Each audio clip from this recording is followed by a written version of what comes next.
इन्होंने सारा तोड़ के सामान, कुछ टूटा हमारा अंदर ही कुछ बाहर। बच्चों के रिजल्ट तक भी नहीं हम निकाल पाए, बच्चों के रिजल्ट भी हमारे अंदर ही सब उसमें रह गए। अब हम कहाँ जाएंगे?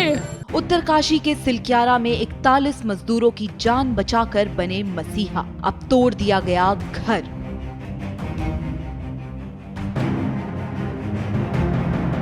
रैट माइनर वकील हसन का छलका दर्द, बुलडोजर से ध्वस्त कर दिया उसका घर।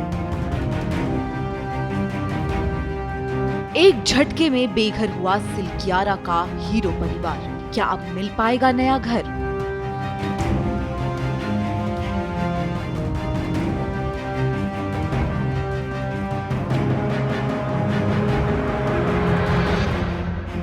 सिलक्यारा टनल के 41 मजदूरों को निकालने में मदद करने वाले रैट माइनर वकील हसन का घर बुलडोजर ने गिरा दिया है। रैट माइनर वकील हसन दिल्ली के खजूरी खास इलाके के श्री राम कॉलोनी में रहते थे। वकील हसन का आरोप है कि डीडीए ने बिना नोटिस दिए उनका घर गिरा दिया है। मामले ने जब तुल पकड़ा तो डीडीए ने सफाई दी कि जब बुलडोजर से अतिक्रमण हटाया जा रहा था तब उन्हें नहीं पता था कि कॉलोनी में वकील हसन का भी घर है। वकील हसन का घर ध्वस्त हुआ तो उनकी पत्नी का एक वीडियो सामने आया। वकील की पत्नी वीडियो में सरकार से सवाल कर रही है कि सम्मान के बदले हमसे हमारा मकान ले लिया।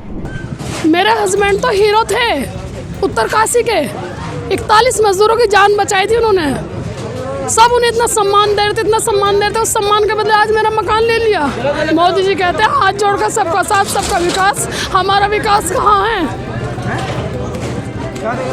किसे क्या कहें हम?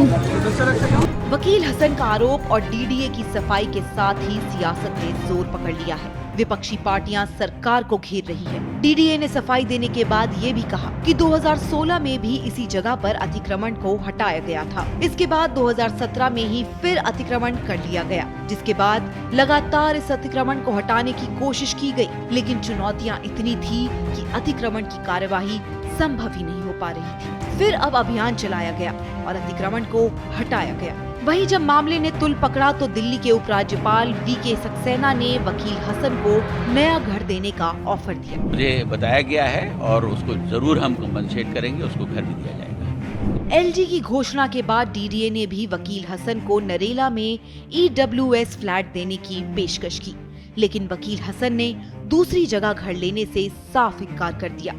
वकील का कहना है कि जिस जगह घर तोड़ा गया है उस जमीन पर घर बना कर दिया जाए। वकील के मुताबिक अगर उनकी मांग पूरी नहीं हुई तो वे भूख हड़ताल पर बैठ जाएंगे। रैट माइनर वकील हसन ने कहा कि घर तोड़ने से पहले उन्हें डीडीए ने कोई नोटिस नहीं दिया था। वे यहाँ 11-12 साल से रह रहे थे। उनकी सरकार से केवल घर बनाने की मांग है। वकील हसन ने कहा कि उन्हें ना तो कोई नौकरी चाहिए और ना कोई सरकारी मदद। वे कहते हैं कि केवल जहाँ घर था वहाँ दोबारा बनकर दिया जाए। चलिए अब आपको बताते हैं कि सिलक्यारा के हीरो का घर गिरने पर सियासत क्यों गर्मा रही है। दिल्ली में डीडीए केंद्र सरकार के अंदर आती है और डीडीए के बुलडोजर से ही हसन वकील का घर ध्वस्त किया गया। अब आम आदमी पार्टी से लेकर कांग्रेस और सपा ने भी बीजेपी पर जमकर हमला बोला है। आप नेता सौरभ भारद्वाज ने कहा कि बात एक घर की नहीं है। पिछले 1.5 साल में लाखों लोगों ने अपना घर खो दिया है। ये लोग कहाँ जाएंगे? देखिए, पूरे देश की जब निगाहें उत्तराखंड में ये थी कि किसी तरीके से मजदूरों को बचाया जाए, तो दिल्ली के ये जो जाबाज माइनर थे उन्होंने अपनी जान की बाजी लगा के उन सबको बचाया और तब सब भारतीय जनता पार्टी के नेता क्रेडिट के चक्कर में उनके घर आ रहे थे। कल उनका घर भारतीय जनता पार्टी शासित केंद्र की डीडीए ने गिरा दिया। और सिर्फ उनका घर नहीं, पिछले 1.5 साल में लाखों लोगों को बेघर किया गया है।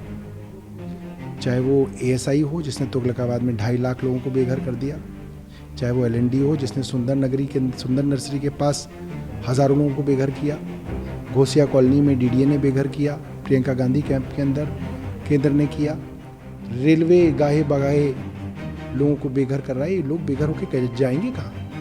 कांग्रेस महासचिव प्रियंका गांधी ने सोशल मीडिया प्लेटफॉर्म एक्स पर वकील हसन की पत्नी का एक वीडियो भी शेयर करते हुए लिखा, वकील हसन ने अपनी जान जोखिम में डालकर उत्तरकाशी सुरंग में फंसे मजदूरों की जान बचाई थी। तब अपने प्रचार के लिए भाजपा के बड़े बड़े नेताओं ने उनके साथ तस्वीरें खिंचवाई थी। जब प्रचार खत्म हो गया तो आज उसी वकील हसन को थाने में बंद कर दिया गया और उनका घर तोड़कर उनके बच्चों के सिर से छत छीन ली। पूर्व मुख्यमंत्री और सपा प्रमुख अखिलेश यादव ने बीजेपी पर हमला बोलते हुए कहा कि जिन्होंने लोगों को बचाकर कई घरों को उजड़ने से रोका, उनका घर तोड़ना अच्छा नहीं। भाजपा सरकार क्या इसी तरह अच्छे काम का इनाम देती है? वकील हसन उन 12 राइट माइनर्स में शामिल थे जिन्होंने उत्तरकाशी की सिलक्यारा टनल से 41 मजदूरों की जान बचाई थी। बाद में धामी सरकार ने राइट माइनर्स को सम्मानित भी किया था, लेकिन अब उनके घर गिराए जाने पर विपक्ष उनके साथ खड़ा हो गया है। हसन वकील का परिवार बेघर हो गया है, लेकिन विपक्ष को सरकार को घेरने का एक नया मौका मिल गया है। श्रेष्ठ उत्तराखंड पर खबरों से जुड़े रहने के लिए चैनल को सब्सक्राइब करें, बेल आइकन दबाएं और देखते रहें श्रेष्ठ उत्तराखंड।